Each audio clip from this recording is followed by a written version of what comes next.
Yan.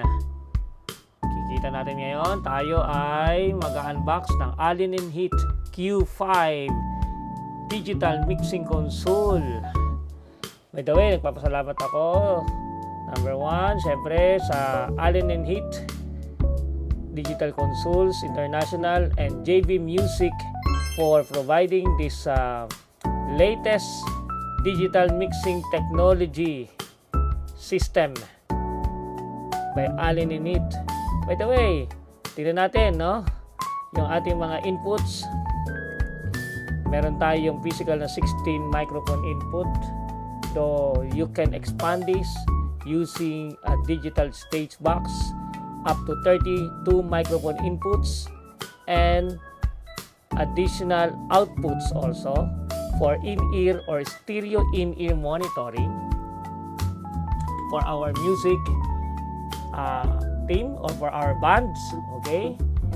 And just to let you know, there is a version also of this mixer that is a Qu5D that has a built-in Dante card for you to send 16 inputs to your computer and back to your computer, back to your mixer from your computer, passing through your Dante system or digital audio network through Ethernet. And discuss natin later on yung mga newest features ng mixer na to. Excited ako, no? Talagang masaya ako doon sa bagong console na ito. It's because this is the upgrade version of Qu16 digital console that was released a decade ago. I think almost a decade ago. And but this is the new and the improved one.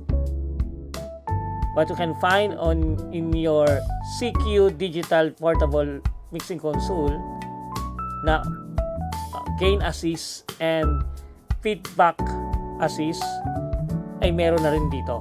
Okay? So technically guys, you can still upgrade the effects, deep processing. Generally this is with compressions, gate, and parametric EQs, and you can use feedback assist on all outputs if you're gonna be using the auxiliary output to your monitor or wedge monitors. Alright? All of the outputs has a built-in graphic equalizer.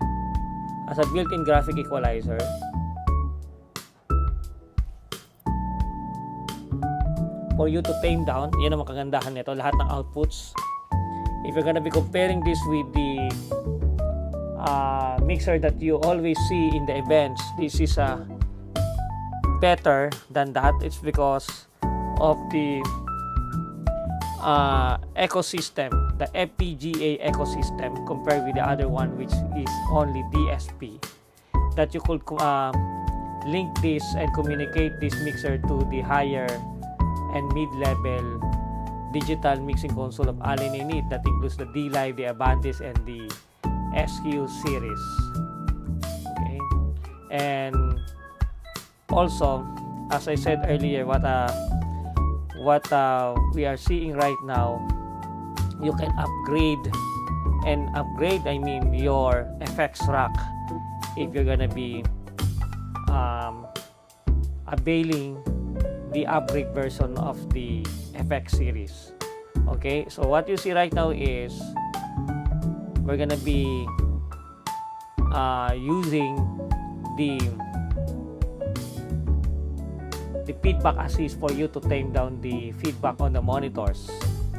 I will be releasing a dedicated video on how to use this on our social media account. Please do subscribe, follow us, and like us in all our social media accounts: Facebook, TikTok, Instagram, and YouTube account, for you to have an idea of how to use this feedback assist feature of the Allen Heath Qu5 digital console.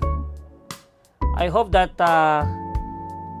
you can try this one to one of our training schedules and also in JV Music branches.